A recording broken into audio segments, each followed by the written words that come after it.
일반적으로 은행에서 돈을 빌리면 은행에서도 마찬가지로 이 사람 너 재산 뭐 있어? 대부분이 부동산이죠. 부동산 담보를 설정하고 담보 가치를 평가합니다. 그래서 은행에서 감정을 자체 평가하는 경우도 있고요. 감정평가서를 통해서 감정을 해가지고 이제 평가하는 경우도 있어요. 그럼 이제 그 담보 감정이라고 그러거든요. 담보 감정을 하면 보통 이제 시세하고 비슷하게 나와요. 그러면 그렇게 감정을 해서 담보를 설정할 때 하는 것이 등기부에 설정하는 게 근저당이죠. 근저당권을 설정을 합니다. 근저당권을 설정하게 되면 내가 1억을 빌려줬는데 내 집에 근저당권을 얼마를 설정하냐? 1억 2천이나 1억 3천을 설정해요. 보통 책 빌려준 돈의 120%에서 130%를 설정을 해요. 그건 왜 그러냐면 내가 1억을 빌려줬는데 얘가 안 갚으면 이자도 늘어나잖아요. 그럼 이자 늘어나서 나중에 경매를 시킬 때 경매 들어 신청하는 비용이 또 들어가거든요. 그런 비용들 다 예상해서 1억 2, 3천 이렇게 마진을 해놓은 거예요. 등기부에 보면 근저당권을 설정해줘. 그래서 이제 얘가 만기 때 갚질 않았어. 그러면 이제 여기에 대해서 경매를 붙이게 되잖아요. 그거를 무슨 경매라고 하냐면 임의경매라고 해요. 임의경매. 담보권 설정에 의한 경매, 임의경매라고 해요. 근데 이번에는 은행에서 빌리지 않고 내가 지인한테 돈을 빌렸어요. 돈을 지인한테 빌렸는데 담보를 설정하지 않고 그냥 돈을 빌려줬어요. 내가 좀 믿고 빌려준 거지. 그랬는데 돈을 안 갚아. 그러면 내가 돈 빌려준 사람은 어떻게 담보를 설정했으면 그걸로 담보 임의 경매를 신청하면 되는데 담보를 설정하지 않았단 말이에요. 그럼 어떻게 이 사람 집에 대해서 경매를 붙이냐면 이 사람에 대해서 대여금 반환 소송을 해요. 돈 빌려준 거 있죠? 1억 대여금 반환 소송을 하게 되면 이 법원에서 그래 너 1억을 빌려준 거 맞다. 너 1억은 줘라. 라고 판결해 주죠. 이 판결문 가지고 경매를 붙여요. 이 판결문을 뭐라고 하냐면 집행권원이라고 해요. 집행권원. 이 집행권원은 이 꼭 판결뿐만이 아니고요. 우리가 흔히들 쉽게 재판까지 가지 않는 약소보험 공정증서라고 들어보셨어요? 약소보험 공정증서. 뭐냐면 내가 만약에 1억을 빌려줬다. 그러면 나중에 뭐 소송에서 이 판결하는 거 말고 그냥 그거 없이 그냥 집행권원으로 우리 약소보험 끊어서 내가 1억을 빌려준 걸로 해고 이거를 공증사무실에서 공증을 받습니다. 그럼 판결문과 똑같은 효력이 생겨요. 그래서 그런 것도 그거 가지고 경매를 붙일 수가 있어요. 그래서 이걸 무슨 경매라고 하냐면 이건 강제경매라고 해요. 그러니까 경매의 유형은 두 가지가 있는데 임의경매와 강제경매가 있다. 임의경매는 근저당권 실행에 의해서 경매하는 담보권 실행에 의한 경매. 그 다음에 강제경매는 담보를 설정하지 않은 집행권원이죠. 쉽게 얘기해서 판결문에 의해서 경매하는 걸 강제경매라고 한다. 우리는 이걸 세밀하게 공부할 필요는 없고 이 정도 개념만 아시면 돼요. 경매를 신청하잖아요. 그러면 법원에서 이제 진행을 해야 되는데 서류가 딱 왔잖아. 그러면 임의경매 같은 경우에 들어가야 될 게 뭐냐면 근저당권 설정하면 등기권리증이 있죠. 등기필증이 들어가고 강제경매 같은 경우에는 뭐가 들어가야 되죠? 판결이 들어가야 되죠. 그 서류가 딱 들어가요. 들어가서 이 사람 돈을 안 갚으니까 경매를 신청해서 내가 받아가게끔 해주십시오 라고 경매 신청을 넣거든요. 그러면 법원에서는 이 서류가 맞다 안 맞다 이렇게 판단을 해요. 법원에서는 그게 예납도 들어오고 서류가 다 맞으면 그때 이제 경매가 시작되는 거야. 그걸 시작되는 걸 뭐라 하냐면 경매 개시 결정이에요. 여기서부터 시작하는 거예요. 경매는 경매 개시 결정을 딱 내려줘요. 개시 결정문이라고 봐요. 경매 개시 결정문이 신청한 채권자한테 또 보내주고 그다음에 그 살고 있는 채무자 있죠? 채무자한테도 보내줍니다. 법원에서는 이걸 가지고 등기소에다가 이 집을 경매를 진행하라고 등기를 해버려요. 법원에서 등기소에 보내는 걸 촉탁입 등기라고 해요. 자, 그냥 모르셔도 들으시면 돼요. 이해만 되시면 되는 거니까 진행이 이렇게 되더라. 그러면 법원에서 등기가 되고 내 집에 나도 모르게 나 원치도 않는데 내 집에 경매 기입 등기가 돼 있는 거야. 자그라니까. 그리고 다음날 보니까 경매가 진행됐다고 법원에서 통보가 왔어. 개시결정문이. 그러면 이제 그때부터 진행이 되는데 자, 경매 개시결정문을 채무자한테 송달하거나 경매 기입 등기가 내 집에 등기가 되었을 때 그거를 우리가 용어를 압류라는 표현을 써요. 압류되었다 이런 표현을 해요. 그래서 경매 기입 등기에 압류라는 표시는 안 돼 있어요.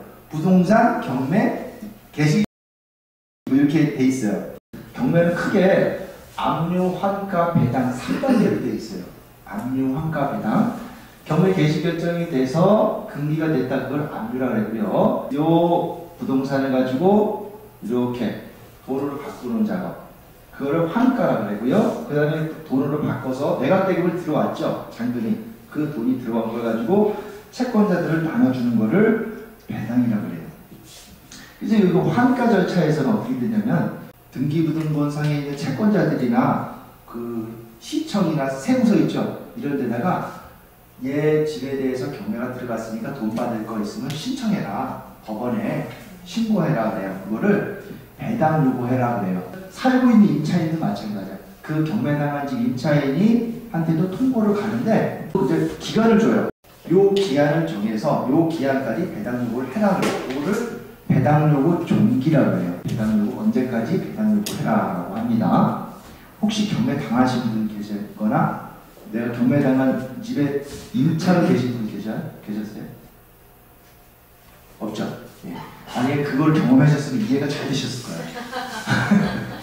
딱 서류를 받으면 막 두근두근 하실 거예요. 임차인 같은 경우에는 이런 것들. 내 보증금 내가 전 재산인데 이거 날리면 어떻게 해. 그래서 특히 임차인은요, 배당 요구해라고 법원에 통지가 오면요, 배당 요구 종기일 내에 반드시 해야 됩니다.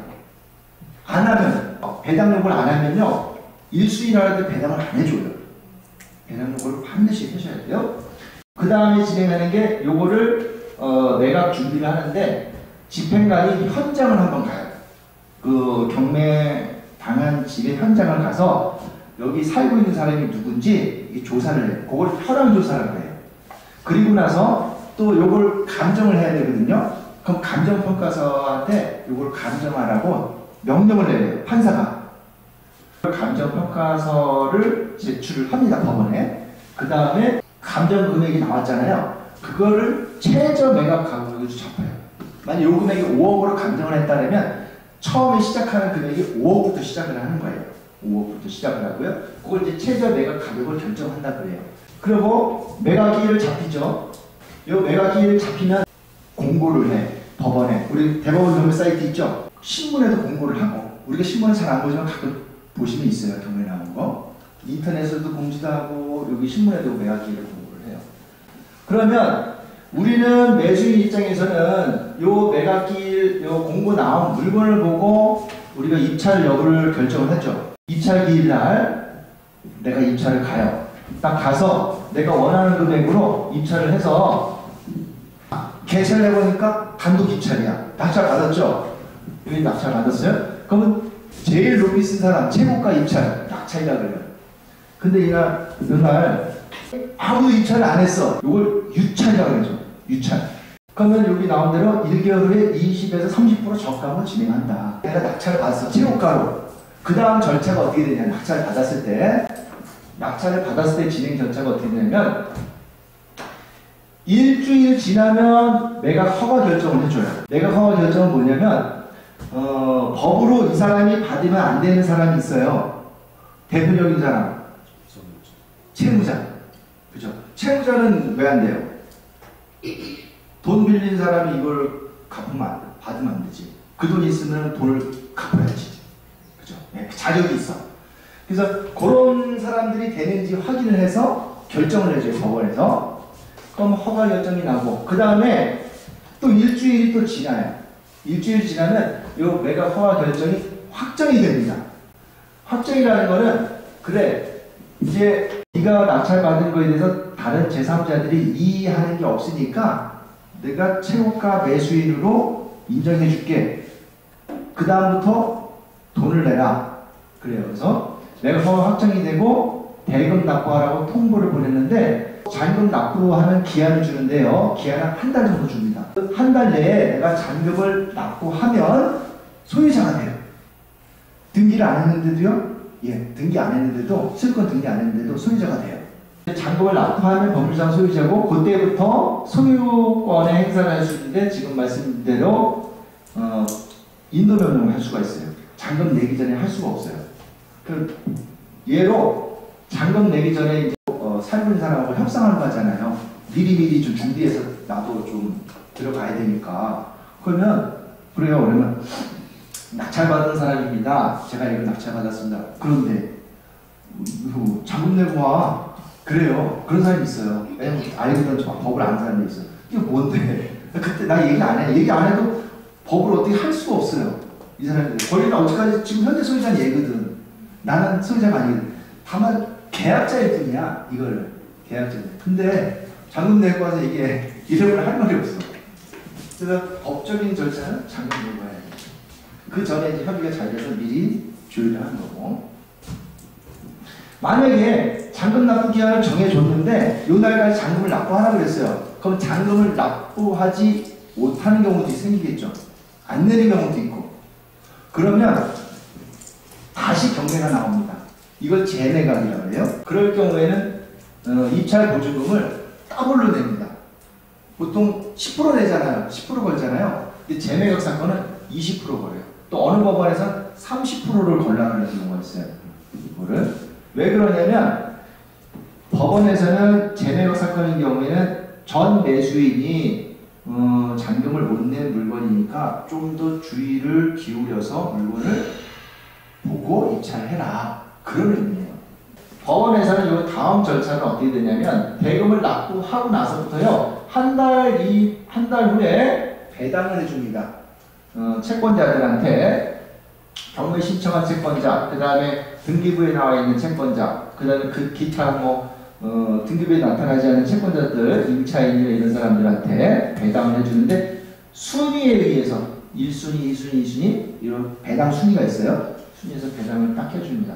그러면 경매 절차는 모두가 끝나고요. 여기 진행 기간을 한번 보시면 경매 신청에서 매각기일 나오는 데까지가 4개월이 걸리고요. 내가 낙찰을 받고 나서 대금 납부한까지 이제 기간을 보면요. 내가 낙찰 받았다. 일주일 후에 매각 허가 결정이 난다. 그 다음에 일주일 있다 매각 허가 확정이 난다. 그럼 딱 2주가 지났죠? 2주 후에 대금 납부하라고 통지가 온다. 대금 납부 기한을 한 달 정도 준다.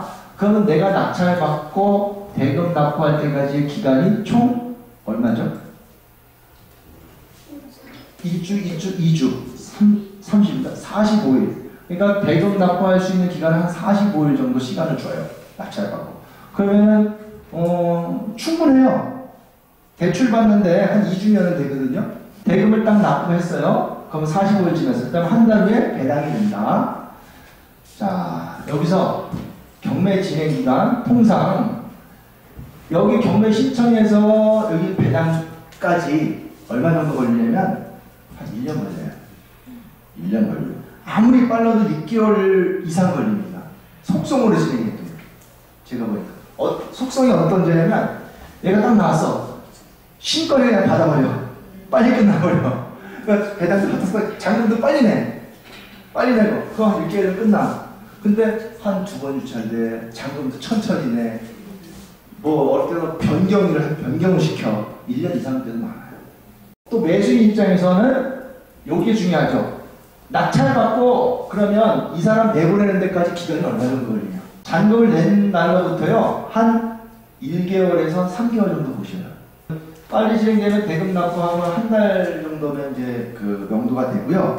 길어지면 3개월 걸려요. 요 3개월을 왜 그러냐면 강제집행 했을 때 들어가는 기간을 보는 거예요. 그러면 경매할 때 우리가 요 정도 기간을 예상을 하고 그 진행을 해야 되겠죠. 낙찰받으면 잔금을 다 납부하잖아요. 그러면 그 돈을 가지고 법원에서는 배당을 해주는데 이게 순서에 의해서 배당을 해줘요. 이게 다 법으로 정해져 있거든요. 제일 먼저 1순위로 띄워주는 게 뭐냐면 경매 비용.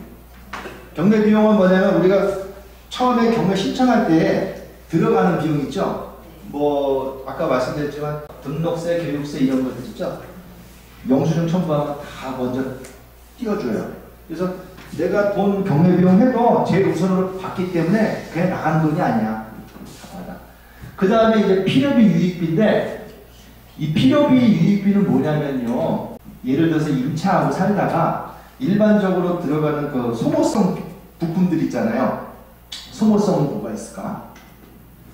소모성 뭐 전등을 갈았다거나 수도꼭지를 갈았다거나 뭐 이거 수리하는 수리 비용들 있잖아요. 이런 거 보일러를 수리했다거나 노후돼서 이런 거 이런 일상적인 소모품들 같은 거 필요비 이걸 필요비라고 하고 유익비는 좀 금액이 좀 큰 거 가치를 증가한 거 뭐 배관을 교체했거나 뭐 보일러를 아예 수리한 게 아니고 교체를 했거나 샤시를 또 내가 했다거나 여러 가지 있잖아요. 이런 것들 건물의 가치를 좀 증가시켰다 이런 것들 유익비라고 해요. 이 들어간 비용을 배당요구 종기라는 거 아까 했죠. 그때까지 배당요구 하라. 그때까지 요거를 배당요구를 해야지만 돼요. 근데 우리 필요비 유익비를 배당받았다는 거 못 들어봤죠. 근데 이론상으로는 그래요. 그 다음에 이제 소액 임차인의 보증금. 소액 임차인이라는 거는 임차인이 보증금이 소액이에요. 보증금이 뭐 5천만 원이다, 뭐 3천만 원이다 이런 경우에는요. 주택임대차 보호법상의 소액 보증금 제일 먼저 우선으로 띄워주는 게 있어요. 그 다음에 임금채권. 임금채권은 3개월치 그 임금채권하고 그 퇴직금 있죠? 이걸 제일 먼저 띄워줘요. 그 다음에 방해세. 방해세라는 거는 그 내각 부동산 자체에 대해서 부과된 국세와 지방세인데 일반적으로 그 부동산에 나온 지방세는 재산세 있죠. 재산세. 그 다음에 국세 같은 경우에는 상속세, 증여세, 뭐 종합부동산세. 이걸 이제 방해세라고 하는데 얘가 또 우선해서 제일 먼저 가져가요. 그 다음이 담보채권. 일반 근저당권 설정한 거 있죠. 여기서부터는 선착순이야. 먼저 설정한 사람이 우선해서 배당받는 거야. 근저당권을 내가 먼저 여기 설정했다. 그 다음 근저당권자가 2번 근저당권이 왔다. 그럼 1번 띄워주고 1번 배당받고 2번 배당받고 그 다음에 1번이 근저당권이 설정이 됐고 제일 먼저 그 다음에 임차인이 들어왔어요. 임차인이 들어왔는데 이때 전입신고하고 확정일자를 받았어. 그러면 1번이 근저당권이 1순위고 2번이 임차인이야. 이런 배당 순위가. 여기가 순서대로 순위 배당이에요. 순위 배당. 예를 들어서 그 옆에 보면 이제 배당표가 있죠. 요 샘플인데 배당할 금액 2억 7,100 여기 나와 있죠. 여기 있고 여기 밑에 매각대금. 매각대금은 낙찰된 금액. 낙찰가예요. 그리고 여기에서 매각대금 이자 있죠. 잔금 납부하고 배당 시기까지 늘어난 이자 있죠. 이게 이제 매각 이자고요. 그 다음에 집행비용 제일 1순위를 띄워준다 그랬죠. 집행비용 요거 제일 먼저 띄워주잖아요. 그리고 이제 실제 배당할 금액 남은 금액 요거 갖고 이제 채권자 나눠주는 거예요. 1순위 배당 갖고 소액임차인 있잖아요. 근데 여기가 소액임차인이 없었어. 있었으면 얘 띄워주는데 3개월 진급 채권하고 없어지니까 안 떼죠. 그 다음에 그 세금 당해세라 그랬죠. 당해세, 재산세 얼마냐면 13만 7천 원. 재산세 많지 않죠. 1순위를 띄워봤어요. 그리고 국민건강보험공단 전북지사 공과금. 근데 공과금이 2순위를 받아갔는데 3순위 보세요. 신청채권자 근저당 1순위 근저당권자예요. 1순위 근저당권자는 얘를 제일 먼저 띄워주는 걸 우리는 보고 있잖아. 등기부등 걸 보면. 근데 당해세 세금 떼어가고 국민공무원은 얘가 나는 나타나지 않은 애가 먼저 가져갔단 말이야. 이거는 뭘 기준으로 하냐면 여기 납부기한이라고 써있죠. 18년. 얘는 19년. 얘 근저당권 설정일자보다 납부기한이 앞선 거예요. 요걸 우리가 사실 알 수가 없어. 이런 거는. 근데 얘네들이 많지 않으니까 얘가 먼저 배당을 해줘요. 1순위, 사실상 1순위. 그 다음에 순위 배당.